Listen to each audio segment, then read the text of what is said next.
Welcome to SS news. నేను మీ శిరీష.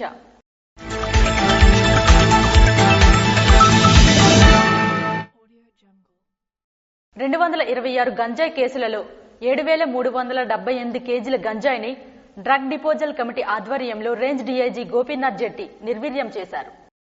గురువారం Visakhapatnam range పరిధిలో గడిచిన 8 నెలలో గంజాయి నిర్మూలనకు రేంజ్ పరిధిలో సమూలమైన మార్పులు తీసుకువచ్చామని, గంజాయితో అక్రమ ఆస్తుల సంపాదన జప్తు చేశామని విశాఖపట్నం రేంజ్ డీఐజీ గోపీనాథ్ జెట్టి హెచ్చరించి, యువత మత్తు పదార్థాలకు బానిసై అమూల్యమైన జీవితాన్ని నాశనం చేసుకోవద్దని కోరారు. 226 గంజాయి కేసులో 7,378 కేజీల గంజాయిని డ్రగ్ డిస్పోజల్ కమిటీ ఆధ్వర్యంలో రేంజ్ డీఐజీ గోపీనాథ్ జెట్టి నిర్వీర్యం చేశారు.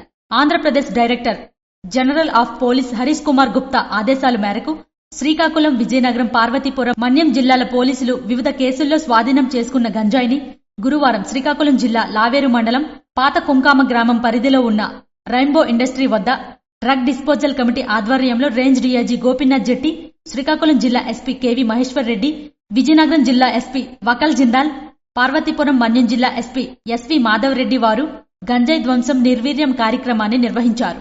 ఈ సందర్భంగా రేంజ్ డీఐజీ గోపీనాథ్ జెట్టి మాట్లాడుతూ, విశాఖపట్నం రేంజ్ పరిధిలో గడిచిన కొద్ది రోజుల్లో వివిధ కేసుల్లో పట్టుబడిన స్వాధీనం చేసుకున్న గంజాయిని నిర్వీర్యం చేయడం జరిగిందని తెలిపారు.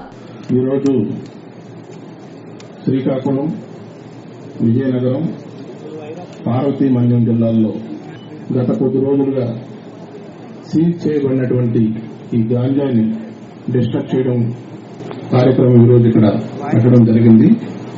సో దానిలో భాగంగా ఈరోజు ఈ 3 జిల్లాలకు సంబంధించి దాదాపుగా 226 కేసుల్లో 7,378 కేజీల గంజాయిని ఇక్కడ శాస్త్రీయ పద్ధతిలో ఇన్సినరేటర్ ద్వారా డిస్ట్రక్ట్ చేయడం జరుగుతుంది.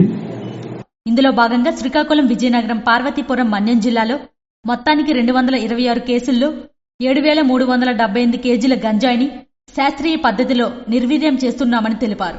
2025 సంవత్సరంలోని రేంజ్ పరిధిలో మొదటి దశలో అనకాపల్లి జిల్లాలో జనవరి నెలలో 34.419 కేజీల గంజాయిని, 39.4 లీటర్ల హసిస్ ఆయిల్, రెండవ దశలో ఏఎస్ఆర్ జిల్లాలో ఫిబ్రవరి నెలలో 3,075 కేజీల గంజాయిని, 25.5 లీటర్ల హసిస్ ఆయిల్ నిర్వీర్యం చేయడం జరిగిందని తెలిపారు.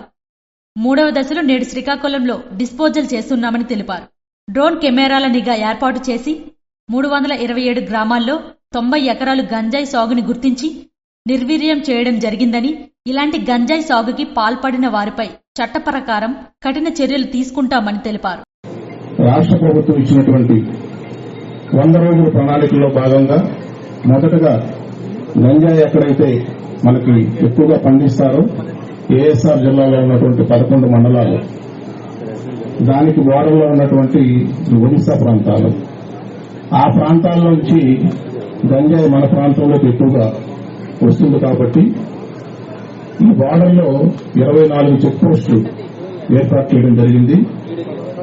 దాంతోపాటు ఈ పంట పండించడం అనేటువంటిది పూర్తిగా అరికట్టాలి. కాబట్టి పోయిన సంవత్సరం జూలై, ఆగస్టు నెలల్లో సోయింగ్ సీజన్ ఉండడం వల్ల ఆ టైంలో రైతులకు ప్రత్యామ్నాయ పంటలు ఏర్పాటు చేస్తే ఈ గంజాయి సాగు వైపు చూపడమైనటువంటి. ఈ కార్యక్రమంలో పార్వతీపురం, మన్యం జిల్లా ఎస్పీ అంకితా సోరణ, విజయనగరం జిల్లా అదనపు ఎస్పీ సౌమ్యలత, శ్రీకాకుళం జిల్లా SP K V Maheshwar Reddy, P Srinivasarao, డీఎస్పీలు, ఇతర పోలీస్ అధికారులు పాల్గొన్నారు. గ్రామ సమైక్య సభ్యులు పంట వివరాల సర్వేను తప్పక చేయాలని స్వామినాయుడు అన్నారు. గ్రామ సమైక్య సభ్యులు ఖరీఫ్ వ్యవసాయానికి వ్యవసాయ క్షేత్రాల్లో సాగు విస్తీర్ణ, పంట వివరాలు సర్వే తప్పక చేయాలని పీఈఐసీటీ గుంటూరుకి చెందిన కృష్ణప్రసాద్ అన్నారు. బీజీనగరం జిల్లా రాజాం నియోజకవర్గం రేగడి మండల కేంద్రంలో డిఆర్డీఏ వెలుగు కార్యాలయంలో బుధవారం గ్రామ సంఘాల సభ్యులు, సీసీలు, ఎంఎంఎస్ సంఘం ప్రతినిధులతో కలిసి యాక్షన్ ప్లాన్పై చర్చలు జరిపారు. ఈ సందర్భంగా వారు మాట్లాడుతూ, గ్రామ సంఘాల సభ్యులు ఖరీఫ్ యాక్షన్ ప్లాన్ సర్వే, పీఎన్డీఎస్ కిట్లు 100% పూర్తి చేయాలన్నారు. వ్యవసాయ క్షేత్రాల్లో సాగు విస్తీర్ణ, పంట వివరాలు ముందుగా సర్వే చేయాలన్నారు. ప్రతి రైతులను కలిసి పంట పొలాల్లో వ్యవసాయంపై అవగాహన కల్పించాలన్నారు. విత్తనాలు, ఎరువులు, యాజమాన్య పద్ధతులపై రైతులకు వ్యవసాయ అసిస్టెంట్లతో పంట దిగుబడిపై అవగాహన సదస్సు ఏర్పాటు చేయాలన్నారు. ఖరీఫ్ యాక్షన్ ప్లాన్ సర్వే వివరాలు గడువులోగా పూర్తి చేయాలన్నారు. రుతుపవనాలు రాకముందే వేసే పంటలు, వాటి ప్రయోజనాలను రైతులకు వివరించేలా చర్యలు తీసుకోవాలని సూచించారు. వీరితో పాటు సిపిఎం బాసిన గోవిందరావు, ఎన్ఎస్ఎంటీ పద్మ, కోఆర్డినేటర్స్, సిసిలు ఉన్నారు. సీఎం రిలీఫ్ ఫండ్ పత్రాన్ని బాధితునికి ఎమ్మెల్యే ఎంజీఆర్ అందించారు. పాతపట్నం నియోజకవర్గం కొత్తూరు మండలంలో గల సిరుసువాడ గ్రామానికి చెందిన కర్రి రామారావు కుమార్తె కర్రి సంకీర్తన 11 సంవత్సరాల అమ్మాయి. ఆమె లివర్ మార్పిడి సంబంధించిన సమస్యతో బాధపడుతూ వైద్యం చేయించుకునే ఆర్థిక స్తోమత లేకపోవడంతో పాతపట్నం నియోజకవర్గ శాసనసభ్యులు మామిడి గోవిందరావు వద్ద విన్నవించుకోగా ముఖ్యమంత్రి సహాయ నిధికి సీఎంఆర్ఎఫ్ కు దరఖాస్తు చేపించి వైద్య ఖర్చుల నిమిత్తం ఆయనకు ముఖ్యమంత్రి సహాయ నిధి ద్వారా 10 లక్షల రూపాయలు సీఎంఆర్ఎఫ్ పత్రాలను అందించారు. అనంతరం శాసనసభ్యులు మాట్లాడుతూ వైద్యపరంగా ఆపదలో ఉన్న వారికి సకాలంలో చికిత్స కోసం అందిస్తున్న నిధులను సద్వినియోగం చేసుకోవాలన్నారు. వివిధ రకాల వ్యాధులకు వైద్యం చేయించుకుని ఆర్థికంగా ఇబ్బందులు పడుతున్న కుటుంబాలకు సీఎం రిలీఫ్ ఫండ్ ద్వారా ఉదారంగా ఆర్థిక సహాయం అందించి అండగా నిలుస్తున్న ప్రభుత్వం ఈ ఎన్డీఏ ప్రభుత్వమని తెలియజేశారు. పార్టీలకు అతీతంగా కేవలం అర్హతే ఆధారంగా సీఎంఆర్ఎఫ్ నిధులు అందిస్తున్నారు.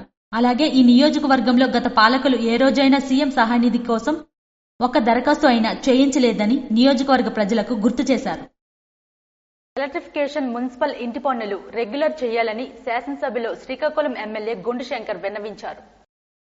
శ్రీకాకుళం పట్టణంలో 1976 సంవత్సరం నుండి 1995 సంవత్సరం వరకు 50 సంవత్సరాల తరువాత ఎలక్ట్రిఫికేషన్ జరిగిందని, 1998లో సీసీ రోడ్డు నిర్మాణం జరిగిందని గురువారం శాసనసభలో శ్రీకాకుళం నియోజకవర్గ శాసనసభ్యులు గుండుశంకర్ తెలిపారు. పట్టణంలో సుమారు 1500 కుటుంబాలు ఎలక్ట్రికల్ ఇంటి పన్ను కడుతున్నారని, వారికి రెగ్యులర్ చేయాలని తెలిపారు. 1975 నుండి దాదాపు 50 సంవత్సరాలు అయింది అధ్యక్ష. దానికి 95 సంవత్సరంలో ఎలక్ట్రిఫికేషన్ ఇచ్చాం అధ్యక్ష. 98లో సీసీ రోడ్లన్నీ ఇవ్వడం జరిగింది అధ్యక్ష. దానికి మున్సిపల్ హౌస్ ట్యాక్సులు, ఎలక్ట్రిసిటీ బిల్స్ అన్ని కడుతున్నారు అధ్యక్ష. దానికి మొన్న జీవో నెంబర్ 30 29/1/25 ఇవ్వడం జరిగింది. వాటిని రెగ్యులర్ చేయవలసిందిగా కోరుతున్నాం అధ్యక్ష. అది కంపోస్ట్ కాలనీలో 200 కుటుంబాలు ఉన్నాయని, వారికి రెగ్యులర్ చేయాలని 349, 46, 48, 55, 56, 358/1లో మున్సిపల్ రికార్డులో గోర్జుదారీగా ఉందని, దాన్ని రెగ్యులర్ చేయాలని జీవో నెంబర్ 30 తారీఖు 29/1/2025 ప్రకారం రెగ్యులర్ చేయాలని తెలిపారు. ఎలక్ట్రిఫికేషన్ మున్సిపల్ ఇంటి పన్నులు రెగ్యులర్గా కడుతున్నారని, వారి యొక్క నివాస స్థలాలు రెగ్యులర్ చేస్తే 1500 కుటుంబాలకు మేలు జరుగుతాయని శంకర్ తెలిపారు. 345, 46, 48, 55, 56, 358/1లో ఇలాగ ఇంకా చాలా కాలనీస్ ఉన్నాయి అధ్యక్ష. వీటన్నిటిని రెగ్యులర్ చేయవలసిందిగా కోరుతున్నాం అధ్యక్ష. దాదాపు 200 ఫ్యామిలీస్ ఒక కంపోస్ట్ కాలనీలో ఉన్నాయి.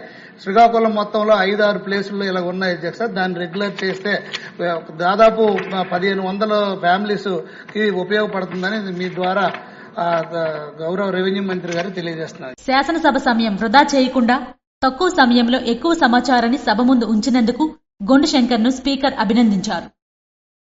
మెడికల్ మాఫియాపై చర్యలు తీసుకోండని ఏఐవైఎఫ్ నాయకులు జిల్లా అధికారిని కలిసి వినతి పత్రం అందించారు. జిల్లా స్థాయిలో ప్రతి చోటా జరుగుతున్న మెడికల్ మాఫియాను నిలువరించేందుకు చర్యలు తీసుకోవాలని ఏఐవైఎఫ్ జిల్లా అధ్యక్ష కార్యదర్శులు బొత్స సంతోష్, కొన్న శ్రీనివాసులు గురువారం జిల్లా వైద్య శాఖ అధికారికి కలిసి వినతి పత్రం అందించారు. ఈ సందర్భంగా వారు మాట్లాడుతూ జిల్లాలో ఉన్న అనేక హాస్పిటల్లో ధరల పట్టికను డిస్ప్లే చేయకుండా మెడికల్ కౌన్సిల్ ఆఫ్ ఇండియా నిబంధనలకు విరుద్ధంగా ప్రజల వద్ద వేలాది రూపాయలను వసూలు చేస్తున్నారని ఆరోపించారు. మెడికల్ టెస్టులు, ల్యాబ్ స్కానింగ్ రూపంలో పెద్ద మొత్తంలో వసూలు చేస్తున్నారని, స్కానింగ్లు అవసరం లేనప్పటికీ ప్రజలను భయభ్రాంతులకు గురిచేస్తూ స్కానింగ్ తీసి సొమ్మును దోచుకుంటున్నారని అన్నారు.